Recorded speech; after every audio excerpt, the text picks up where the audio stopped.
if you continue purchasing unneeded items on charge cards, if you keep taking out loans for frivolous living and spending your hard-earned check on unnecessary luxuries, down the road, I am warning you, you're going to hit bottom. Bankruptcy is at the end of that spending spree. I am warning you. As a teacher, you would warn, you would say, Johnny, please listen to me. I know what I'm talking about. If you don't study, if you continue sloughing off in school rather than doing your homework, if you don't buckle down and hit the books, you're going to flunk, Johnny. I am warning you. You're not going to pass this senior year.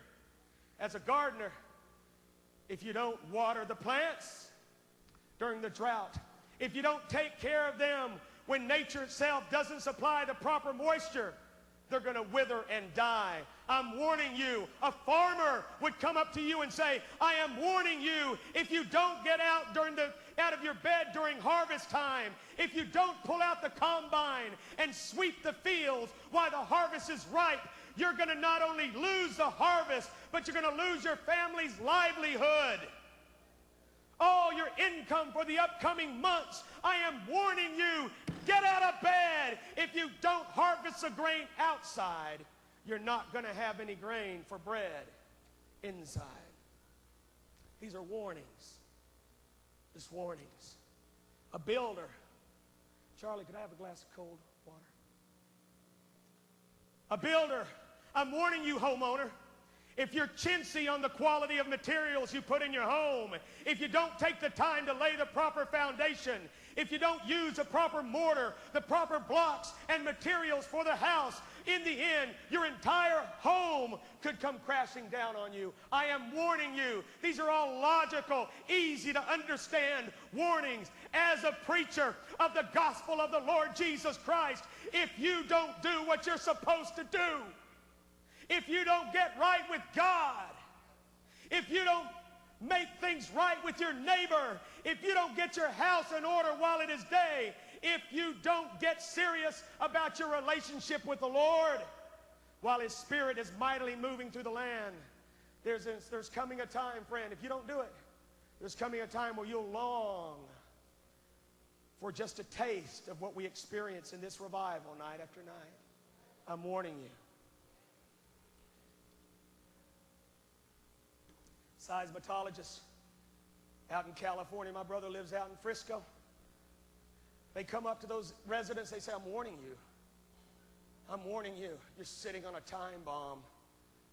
Any minute, the earth is going to open up and swallow these buildings. It doesn't matter what they're made of. It doesn't matter what earthquake proofness they have. They're going to collapse under the big one. We are warning you, California. Any day now, it's going to happen. We are warning you. Move out while you have a chance.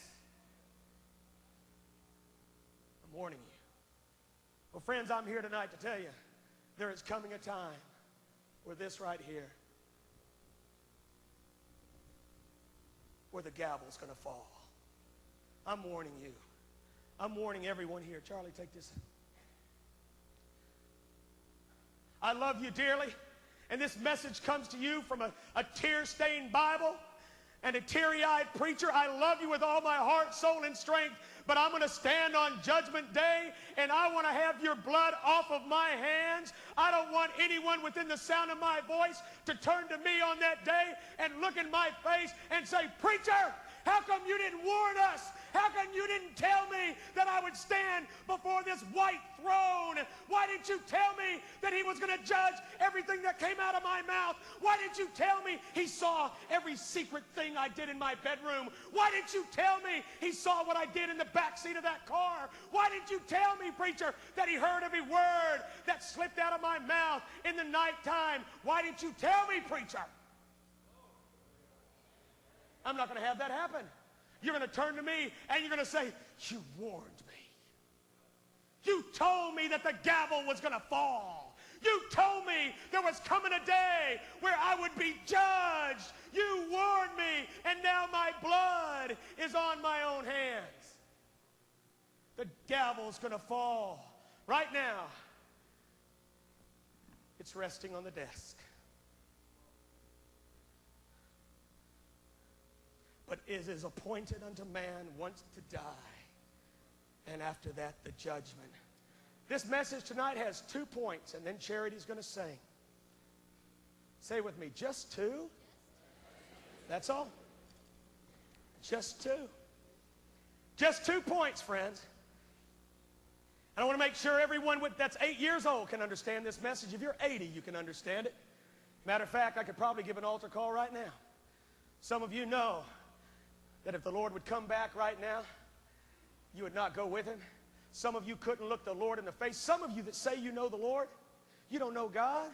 Don't lie to me, man.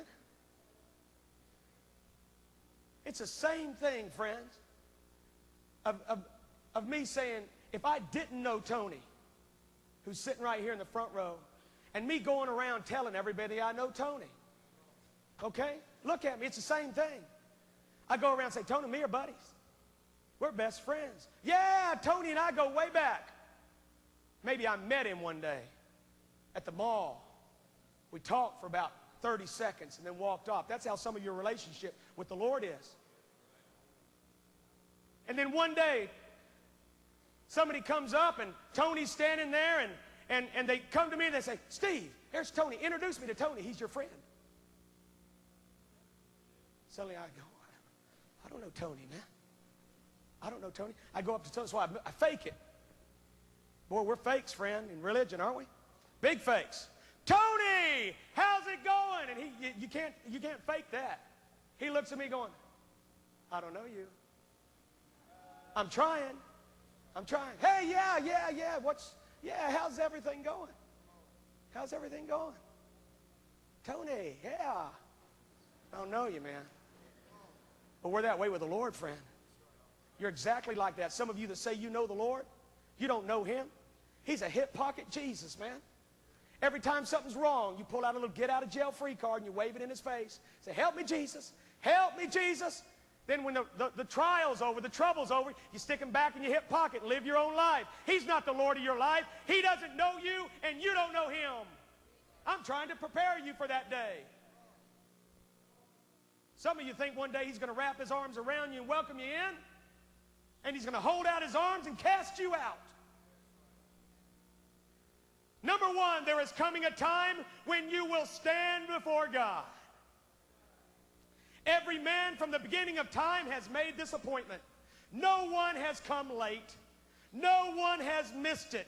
Everyone in this room, I want you to listen. There is a time coming. You will be summoned. A warrant will be issued for your arrest. Time's up. The test is over. Put your pencil down. Turn the test paper over. Put your hands on your desk.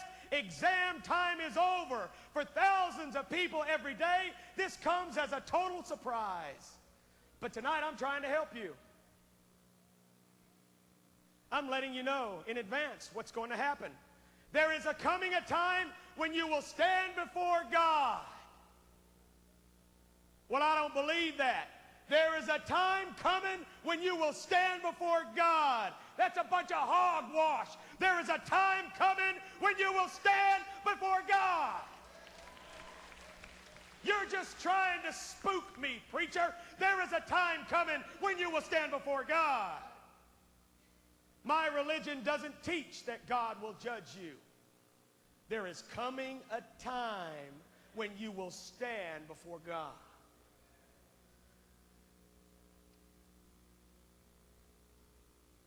Point number one has 3 points under it.